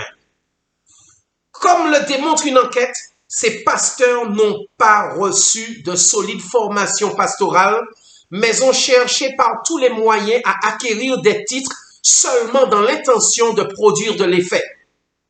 D'autres ont reçu l'ordination d'institutions peu crédibles ou suspectes, ou encore de pasteurs, de prophètes ou d'apôtres de la même espèce qu'eux. Dans le discours des églises occultes, il est souvent fait mention de la supériorité de son pasteur par rapport aux autres pasteurs ou par rapport aux autres églises. Vous devez retenir, chrétiens, que c'est Jésus qui doit être exalté et non un homme. Jésus est supérieur à tout le monde. Elles ne cherchent pas, ces églises, à construire dans l'unité, mais seulement à tout faire pour prouver leur supérieur par rapport aux autres communautés et pour les écraser. Dans cette lutte contre les pasteurs concurrents, qu'elles considèrent comme des concurrents, de faux possédés viennent juste parfois pour se sortir le nom de pasteur innocent afin de chercher à salir sa réputation. Contrairement à une église authentique, ces fausses églises ne prêchent pas la repentance, la sanctification et s'estiment supérieures par leurs miracles. Pas étonnant qu'elles ne prêchent pas la repentance puisqu'elles n'appartiennent pas à Dieu et qu'elles appartiennent aux faux prophètes du livre de l'Apocalypse, de la Révélation. Une véritable église est fondée sur la personne de Jésus-Christ et sur personne d'autre. Une véritable église est fondée sur Jésus et non sur une famille qui est vénérée et qui fait la pluie et le beau temps dans l'église. Quand c'est comme ça, le pasteur souvent se réserve des droits de cuissage. Il abuse de beaucoup de femmes qui ont ensuite honte de parler de cela à leur mari. Et il les pousse à briser leur foyer après. Le nom choisi par l'Église peut aussi paraître surprenant. En réalité, lorsque le prophète ou apôtre a choisi son nom, celui-ci doit correspondre aux attentes de la société occulte qui leur donne sa couverture spirituelle. Cela va tellement loin que la société occulte impose aux dirigeants de porter son symbole et ses couleurs sur leur logo. Chacun va chercher son miracle et sa guérison et pas Jésus et sa parole dans ces assemblées-là. Le faux prophète n'invite pas les âmes à la repentance, il ne les invite pas à mettre de l'ordre dans leur vie. Parfois, il dit même à ses chantres, vous pouvez coucher avec des hommes mariés, des gens qui ne sont pas mariés avec vous, dès lors que les fidèles n'en savent rien. Chez ces faux prophètes aussi, parfois, il y a tout un principe d'humiliation en public. On vous humilie, on sort toute votre vie privée pour vous salir et pour vous montrer que vous n'avez pas intérêt à riposter parce qu'on détient beaucoup de choses sur vous. Certaines personnes se sont vues humiliées pour avoir dit aux faux prophètes qu'elles avaient pratiqué la sorcellerie. Et là, devant tout le monde, on dit à cette personne de venir dire comment tu étais au cimetière, etc. C'était pour l'humilier. D'autres se voient menacés, on fait du chantage avec eux parce qu'ils ont confié aux faux prophètes, aux faux apôtres, avoir commis des délits, des crimes. Ils ont fait des choses graves et le faux prophète s'arrange pour les faire chanter, pour obtenir toujours plus d'argent d'eux. C'est un véritable carnaval, une véritable imposture, tout cela. Les fausses églises ont de soi-disant apôtres ou prophètes qui cherchent à contrôler même la vie privée des membres. Certains décident de vous montrer que c'est cet homme que tu dois épouser, c'est cette femme que tu dois épouser. Il y a certains qui m'ont raconté même que parfois même l'apôtre brise leur foyer pour les punir. Des femmes qui m'ont raconté cela. Qu'une femme apôtre brise leur foyer pour les punir. Si votre église ne vous enracine pas dans la parole, mais qu'elle se sert de la Bible seulement pour servir ses intérêts, au nom de Jésus, fuyez. Si la parole du leader est plus importante que la parole de Dieu, arrêtez de vous tromper, vous êtes au mauvais endroit, vous êtes en danger, fuyez. Si vous voyez reprocher d'avoir remis en question l'autorité du leader, les ordres qu'il vous donne, il vous avait demandé de l'argent, et puis vous vous êtes opposé à ça, vous êtes chez un imposteur. Fuyez. Lorsque les fidèles sont aveuglés par le loup, je veux parler du faux prophète, certains deviennent ces chiens de garde. Ils deviennent aveugles et de dangereux fanatiques, capables du pire pour protéger leur leader. Même quand on leur démontre que ce qui se passe, c'est de la sorcellerie et pas le Saint-Esprit, ils restent sourds aux appels à la raison et encore moins à la repentance. Vous comprenez alors quel esprit les anime. Le faux prophète, le faux apôtre demande aussi à ses fidèles de ne pas visiter les autres églises dont les enseignements sont contraires à ses enseignements et qui risqueraient de le faire démasquer. Il leur dit, mais tu as eu ton miracle, de quoi as-tu besoin d'autre? Quittez ces messieurs, fais affaires, laisse ces gens faire leurs affaires. Eh bien, vous êtes chez un faux prophète. Vous avez votre Bible aussi. Prenez-la et lisez-la. Vous connaîtrez la vérité et la vérité vous rendra libre. Elle vous affranchira. Vous qui aimez aller d'église en église, je vous mets en garde, car comme le faux prophète travaille avec le démon et non avec Dieu, vous risquez un transfert d'esprit malin en allant vous asseoir dans ces assemblées. Parce qu'ils disent à un moment que l'esprit est en train de passer dans la salle. Et comme ce n'est pas l'esprit de Dieu, vous êtes enchaîné par cet esprit malin. Si vous vous êtes prêté à l'imposition des mains dans ces assemblées, il vous faut bénéficier d'une prière de délivrance, d'une prière de nettoyage, parce que votre âme a très certainement été infectée. Les membres qui appartiennent aux faux prophètes, aux faux apôtres, ont été aussi formés à recruter d'autres membres. Parfois, ils organisent de grands rassemblements, même dans la rue, pour montrer qu'ils sont les églises les plus dynamiques. Mais en fait, ce sont des assemblées de démons qui sont là. Ces objets étranges qui sont portés ou vendus par ces faux prophètes aussi, il faut savoir, vous verrez que ces faux prophètes de Dieu portent un bon nombre, pour un bon nombre d'entre eux, des bagues. Ces bagues qui coûtent cher sont chargées de pouvoirs magiques. Elles produisent un effet envoûtant sur ceux qui les écoutent, même sur les réseaux sociaux. Ils font de nombreux miracles avec ces bagues. Quand la bague est mise au doigt, les démons donnent de la puissance à celui qui la porte pour accomplir de faux miracles. 2 Corinthiens 11, verset 14 nous dit « Et cela n'est pas étonnant puisque Satan lui-même se déguise en ange de lumière. » Le loup se sert aussi d'un mouchoir blanc ou encore d'une serviette. Il porte le mouchoir ou la serviette d'une main alors qu'il prêche ou prophétise. Et puis parfois il lance ça sur certaines personnes dans l'assemblée. Des âmes innocentes qui cherchent de l'aide, qui viennent pensant trouver de l'aide, sont étourdies et tombent sous l'effet du mouchoir maléfique ou de la serviette maléfique. Mais tous les mouchoirs et toutes les serviettes ne sont pas pour autant chargés de puissance magique. Vous avez Paul, les mouchoirs qui avaient et le linge qui avait touché son corps, on posait cela sur les malades et ceux-ci étaient guéris. Ce mouchoir blanc des faux prophètes est aussi vendu dans certaines de leurs assemblées pour que ceux qui se rendent à un entretien d'embauche, à des rencontres d'affaires ou encore pour les personnes qui cherchent un partenaire. Vous avez autre chose qui est vendue, c'est la fameuse eau du miracle, la prétendue eau du miracle. En réalité, cette eau va vous relier, elle va vous lier avec les esprits du Mamiwata, les mamans de l'eau, les Yemanja. Elle va vous lier à ces esprits, de l'esprit Anita. Vous avez d'autres qui vous présentent aussi une huile sainte. C'est une falsification du ministère sacerdotal, du sanctuaire terrestre qu'il y avait dans l'Ancien Testament, du temps du tabernacle. Contrairement à cette huile sainte, cette huile de ces faux prophètes est une huile maudite.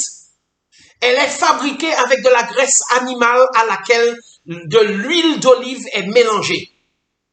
Certaines huiles sont employées pour l'autorité, telles que l'huile faite avec de la graisse de lion, de la graisse de guépard, d'aigle ou de serpent, dont des pitons, et d'autres animaux qui ont une forte personnalité. Ces graisses animales, les sorciers y mélangent un parfum pour mieux tromper les âmes. En recevant ces huiles sur vous, des esprits impurs viendront après vous pour causer des tourments dans votre âme et dans votre famille. Si le faux prophète entre en contact avec votre photo ou celle de quelqu'un qui demande la prière, il établira un contact avec ces esprits maléfiques pour vous atteindre. Et il prêche aussi à ce moment l'évangile, un faux évangile, un évangile corrompu, frelaté de la prospérité. Et c'est là que les personnes sont séduites. Vous observez en fait qu'il n'y a aucune repentance. Et c'est pourquoi vous comprenez mieux après avoir écouté tout ce qui vient de se dire que Jésus nous dit dans Matthieu 7, versets 21 à 23 dans la version seconde, « Ceux qui me disent Seigneur, Seigneur, n'entreront pas tous dans le royaume des cieux, mais celui-là seul qui fait la volonté de mon Père qui est dans les cieux. Plusieurs me diront en ce jour-là, Seigneur, Seigneur, n'avons-nous pas prophétisé par ton nom? N'avons-nous pas chassé des démons par ton nom? Et n'avons-nous pas fait beaucoup de miracles par ton nom? Alors, je leur dirai ouvertement, je ne vous ai jamais connu. Retirez-vous de moi, vous qui commettez l'iniquité. Rappelons à Dieu sa promesse. Les portes de l'enfer ne prévaudront point contre l'Église du Seigneur. Cela veut dire qu'il y a espoir. Dieu règne et sa puissance est toujours à la disposition de tous ceux qui le cherchent de cœur sincère. Souhaitons que ces loups, ces agents de Satan, qui sont des faux prophètes, des faux apôtres, des faux pasteurs, se repentent avant qu'il ne soit trop tard. Et puis tout enfant de Dieu doit se souvenir de ce que Paul avait déclaré aux Galates et il doit se l'approprier en disant, même si un ange venait m'annoncer un autre évangile que celui qui nous a été annoncé, qu'il soit anathème, qu'il soit maudit. Dites, pardon Seigneur d'avoir cru à un mensonge. Simon le magicien avait compris que la puissance des apôtres n'était pas une mise en scène. Ce n'était pas de la supercherie. C'est pourquoi il a cherché à la monnayer. Vous comprenez mieux pourquoi ces faux miracles, ceux qui sont des magiciens, des prestidigitateurs, refusent de venir dans ces églises à miracle. Ils ne peuvent y venir que si eux-mêmes deviennent des pasteurs, mais jamais pour devenir des membres, parce qu'ils savent très bien que ce sont de faux miracles. Lorsque les enfants de Dieu sauront se saisir de la véritable puissance de Dieu, comme Moïse face aux magiciens du Pharaon, à ce moment, nous verrons beaucoup de choses changer. Aujourd'hui, à partir d'aujourd'hui, une ère nouvelle a commencé pour que le peuple de Dieu connaisse le véritable réveil. Ce réveil de la véritable église primitive. Ce réveil où rien d'autre sinon le nom de Jésus. Rien d'autre sinon le nom de Jésus n'est utilisé pour chasser les démons, chasser la maladie, chasser l'infirmité. Il n'y a sous le ciel aucun autre nom qui nous ait été donné par lequel nous devions être sauvés. Acte 4, verset 12. C'est pourquoi je dis, oh, donnez-moi Jésus. Oh, donnez-moi Jésus, le sauveur des perdus. Le sauveur des perdus, l'ami tant désiré de mon cœur altéré. Une église qui ne prêche pas la sanctification, mais qui prêche uniquement les miracles. Une église qui prêche les miracles, la guérison, la prospérité, et qui ne prêche pas Jésus, expose ses fidèles à la puissance d'égarement de Satan. Et c'est ce qui est en train de s'accomplir. Et c'est ce qui fait que Paul a déclaré de 2 Thessaloniciens 2, versets 8 à 11. Alors paraîtra l'impie que le Seigneur Jésus détruira par le souffle de sa bouche et qu'il anéantira par la manifestation de son retour. La venue de cet impie se fera par la puissance de Satan, avec toutes sortes de miracles, de signes et de prodiges mensongers, et avec toutes les séductions de l'injustice pour ceux qui périssent parce qu'ils n'ont pas accueilli l'amour de la vérité pour être sauvés. C'est pourquoi Dieu leur envoie une puissance d'égarement pour qu'ils croient au mensonge. Et laissez-moi terminer en vous disant, à la suite de l'apôtre Paul dans Philippiens chapitre 2, verset 12, « Travaillez à votre salut avec crainte et tremblement. Sachez que les hommes doivent choisir le salut. La désobéissance, la rébellion sont déjà de la sorcellerie, et conduisent à la perdition. Recherchez la paix avec tous et la sanctification sans laquelle personne ne verra le Seigneur. Puisse Dieu libérer la Martinique à partir d'aujourd'hui. Puisse Dieu libérer la Guadeloupe. Puisse Dieu libérer la Caraïbe. Puisse Dieu libérer l'Afrique de tous ces sorciers, de tous ces faux pasteurs, de tous ces faux apôtres. Puisse Dieu libérer la France. Puisse Dieu libérer les États-Unis et l'Amérique latine et tous les endroits où ces faux prophètes, ces faux apôtres sont en train d'agir. Notre Père et notre Dieu, que le vent de la libération souffle en cet instant, afin de libérer tes enfants des chaînes de Satan. En cet instant, j'entends tomber ces chaînes. Je les entends par la foi qui tombent. Oh Seigneur, elles sont en train de tomber en Martinique. Elles sont en train de se briser en Martinique. Elles se brisent en Guadeloupe. Elles se brisent dans la Caraïbe. Elles se brisent en Afrique. Elles se brisent en beaucoup d'endroits aux États-Unis, en Europe. Elles se brisent en Amérique latine. Elles se brisent dans beaucoup d'endroits du Pacifique. Et que le nom de Jésus soit exalté. Merci Seigneur d'introduire maintenant l'ère du véritable réveil pour ton peuple. C'est au nom de Jésus que je t'ai prié, que nous t'avons prié et que le peuple de Dieu dise Amen.